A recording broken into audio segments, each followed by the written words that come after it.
Right now, as you read these words, your brain is lying to you about someone.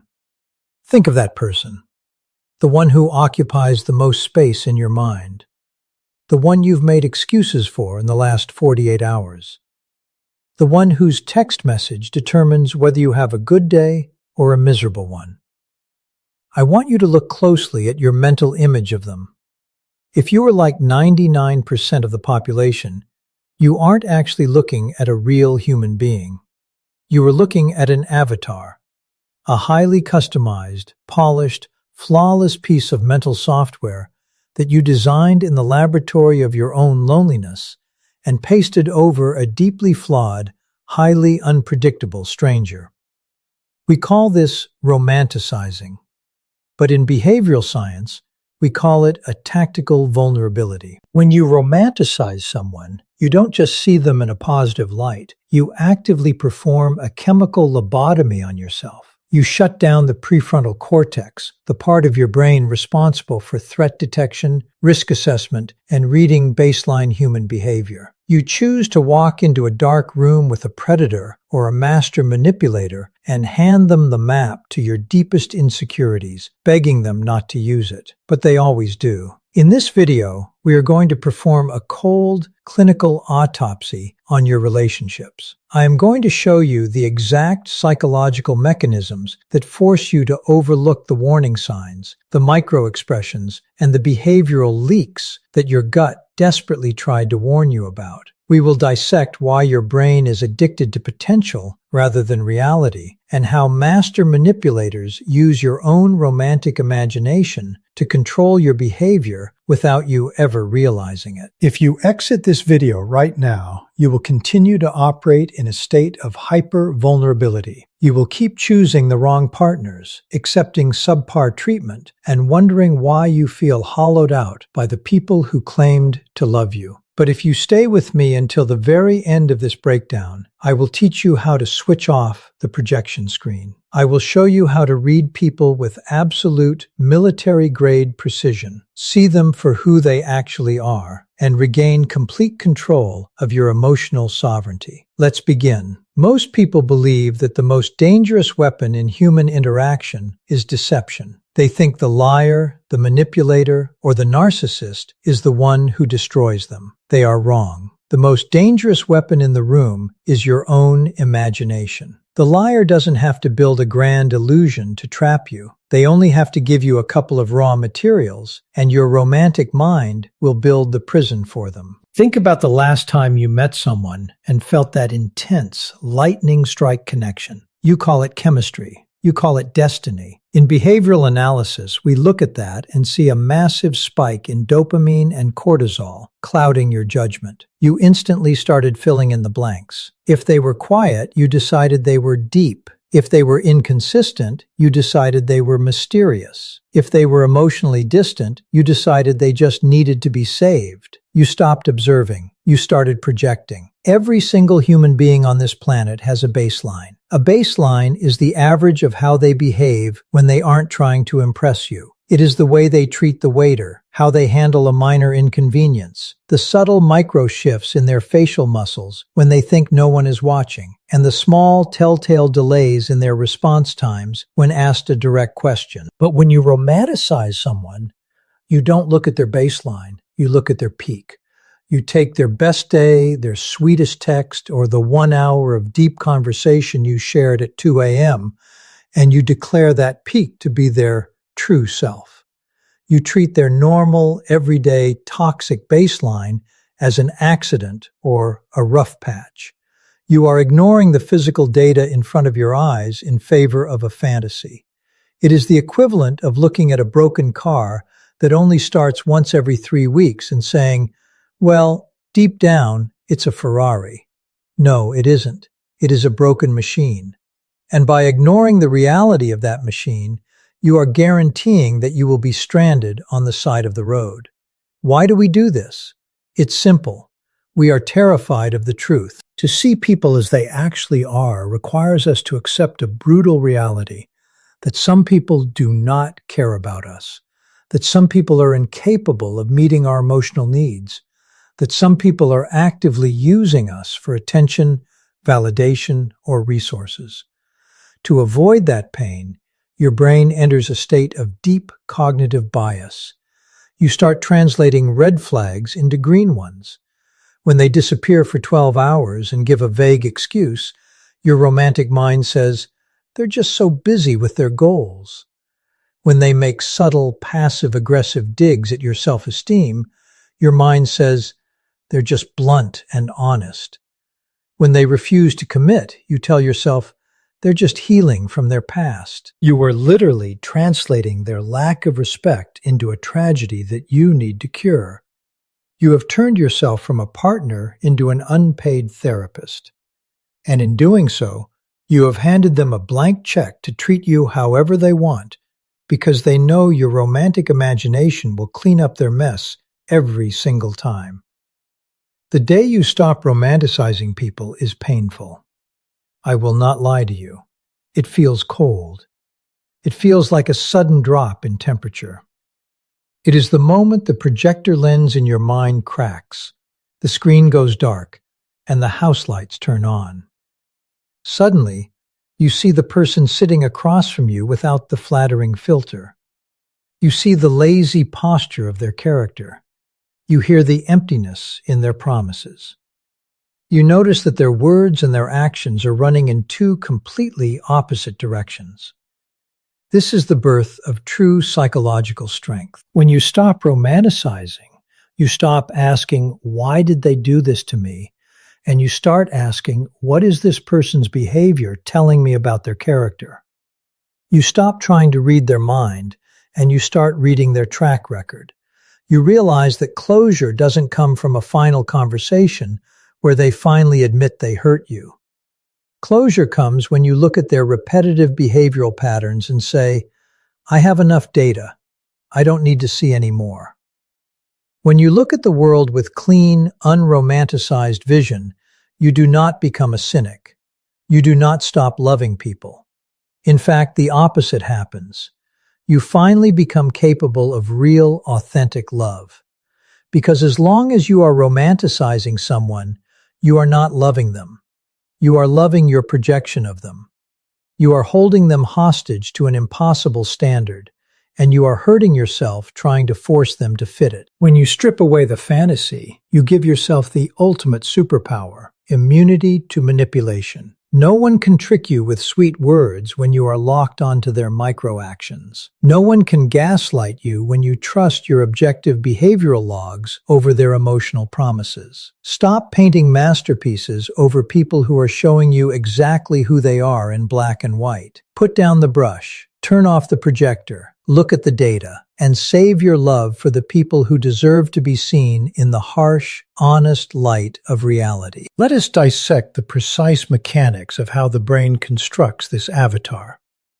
When you encounter another person, your sensory organs receive raw data, the tone of their voice, the speed of their gestures, and the micro movements of their facial muscles. However, because your database of this person is empty, your brain suffers from a cognitive deficit. To resolve this tension, the subconscious mind draws from its own historical archive of unmet emotional needs, unresolved childhood wounds, and desperate cravings for validation.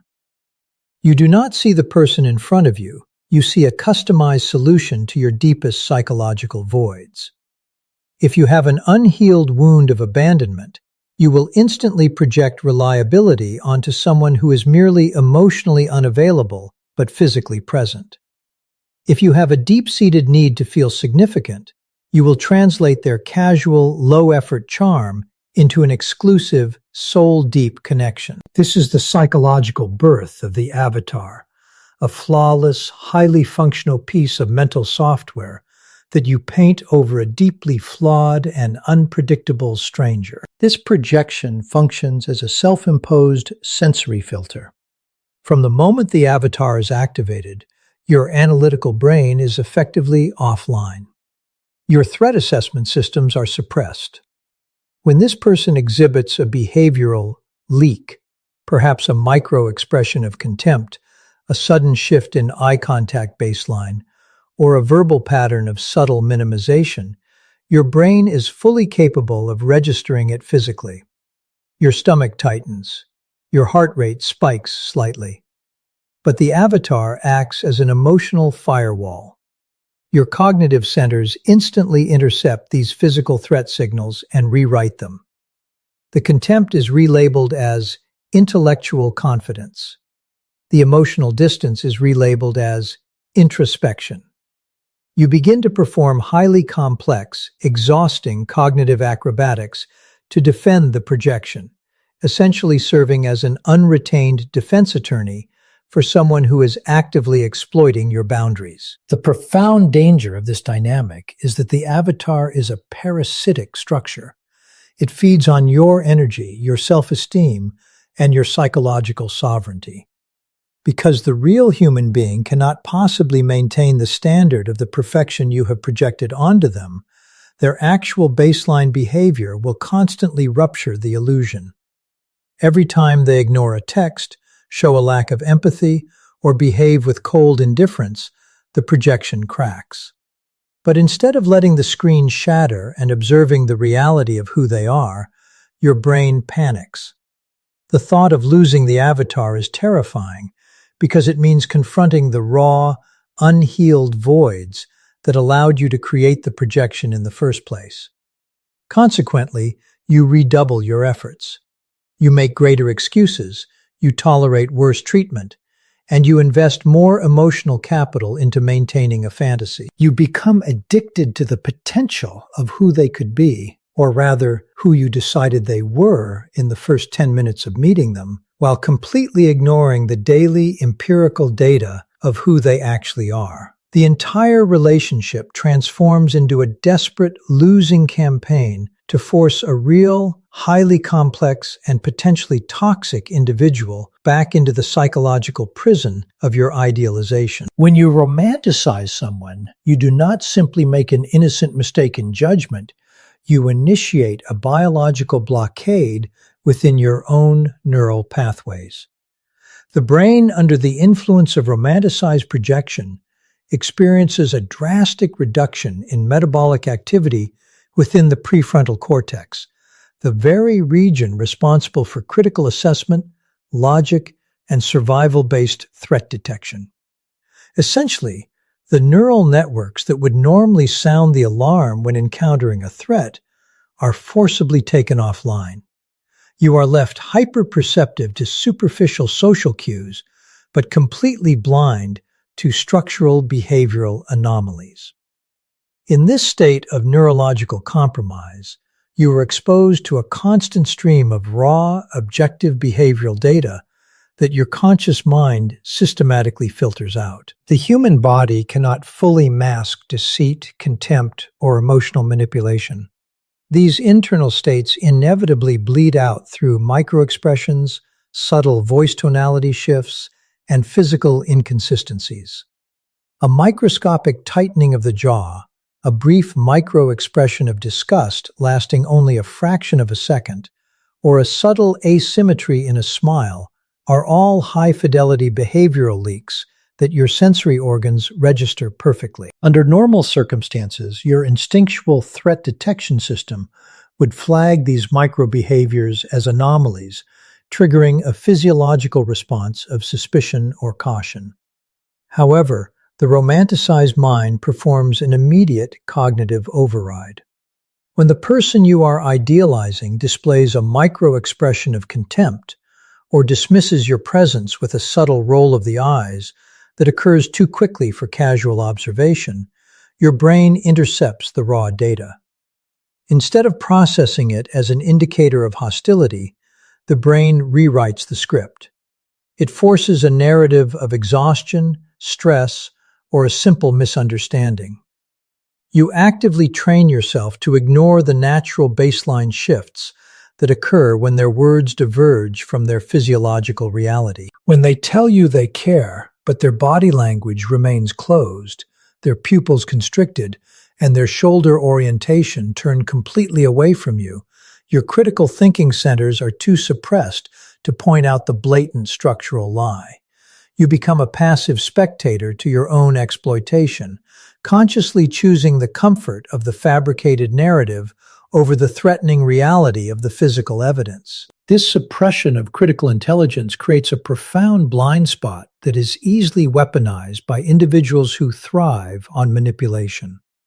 When you suppress your ability to analyze microbehaviors, you essentially strip away your psychological immune system.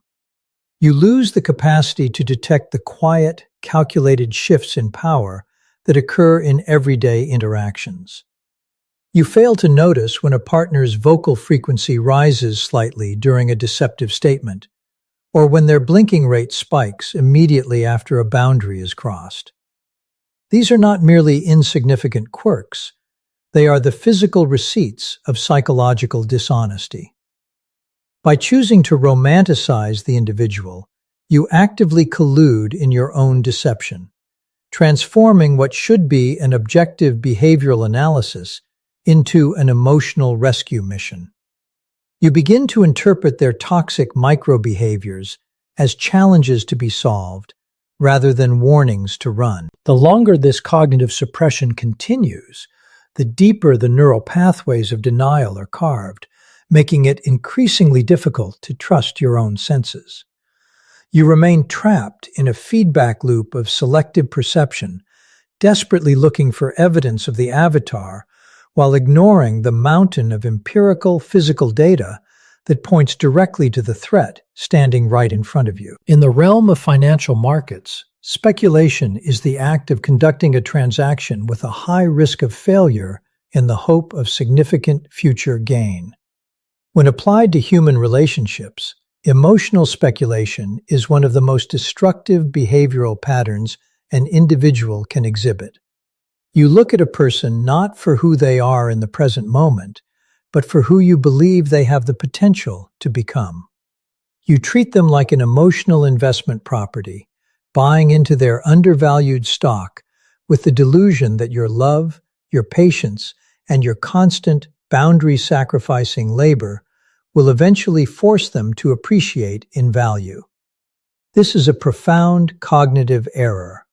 It shifts your focus entirely away from empirical, observable data and locks you into a highly volatile futures market of the mind. You are trading your current, tangible psychological peace for a theoretical, emotional dividend that will never be paid. When you analyze a subject's behavior, the only metric that possesses any predictive validity is their current objective baseline. The baseline is the raw, unpolished truth of their character, how they consistently manage stress, how they communicate when they are angry, how they treat people from whom they have nothing to gain, and how they respond when a boundary is set. This is the concrete reality. Speculation, on the other hand, relies entirely on promises, hypothetical scenarios, and the fleeting moments when the subject behaves well simply because it serves their immediate interests. When you choose to value potential over the baseline, you are making a conscious decision to ignore physical reality. You begin to accept poor treatment, emotional neglect, and blatant disrespect in the present, convincing yourself that these are merely temporary renovation costs required to unlock the masterpiece underneath. This speculative mindset is a massive behavioral vulnerability that master manipulators look for with predatory precision. In behavioral profiling, we know that a target who is prone to emotional speculation is incredibly easy to control.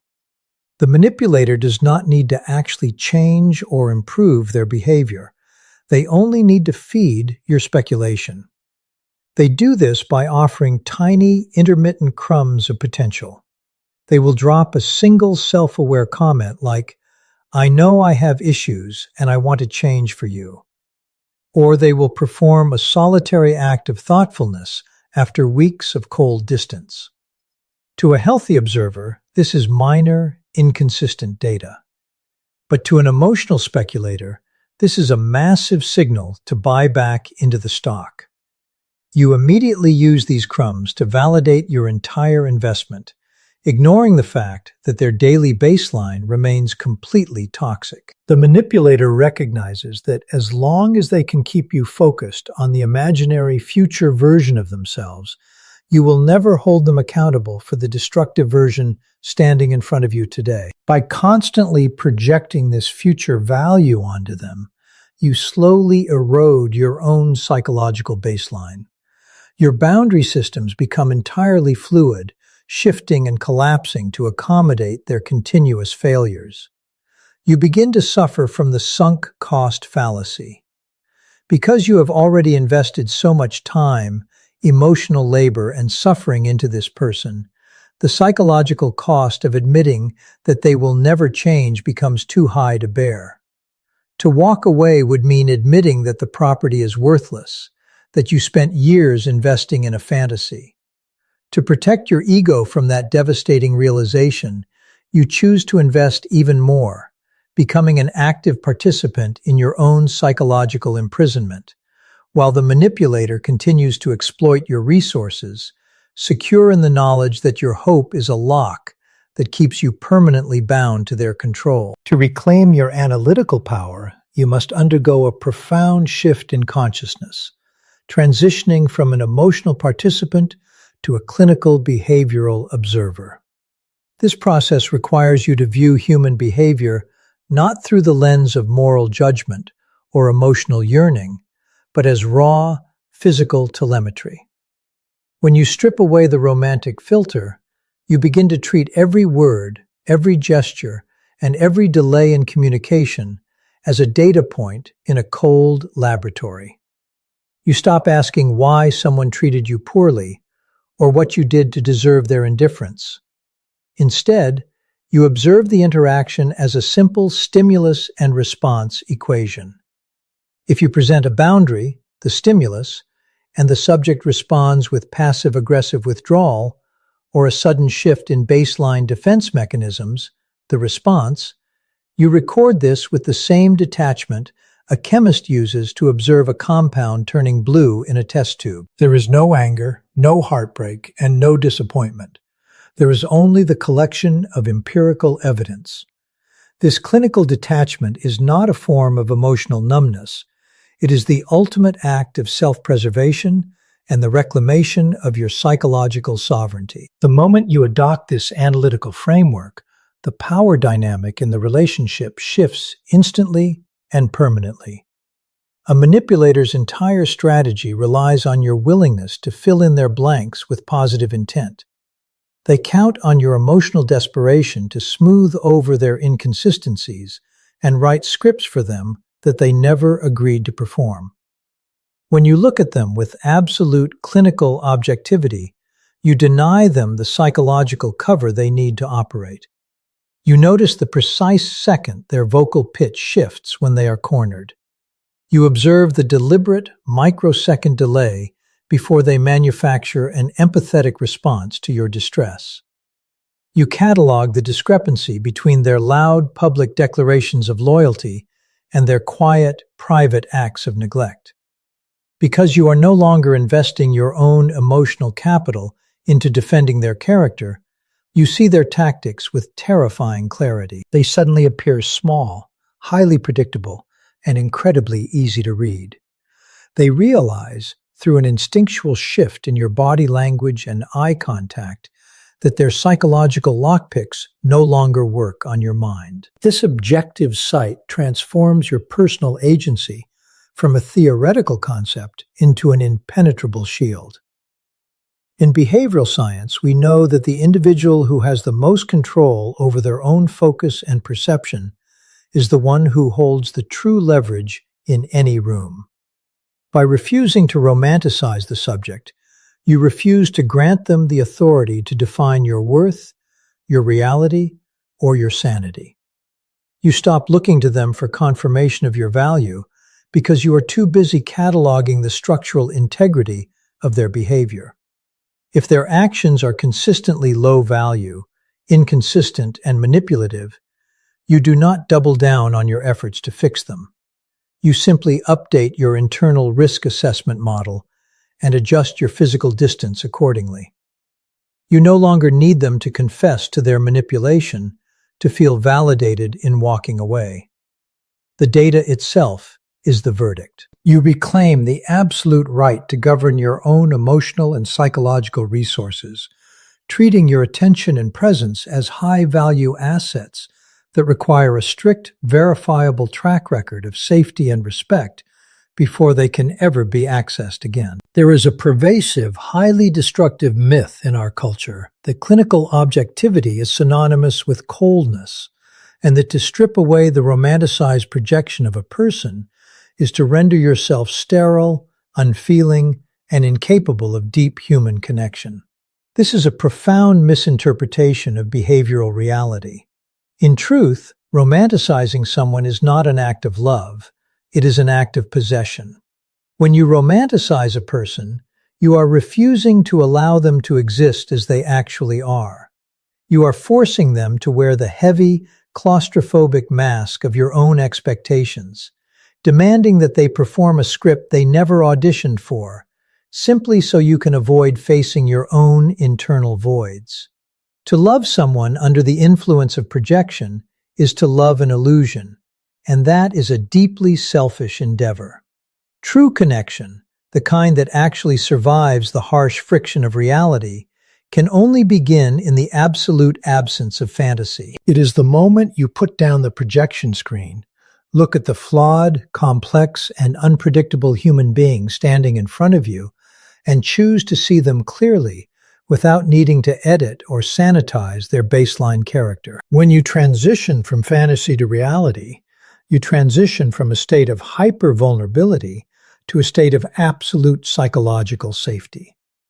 A relationship built on romanticized projections is fundamentally unstable because it is constantly threatened by the truth.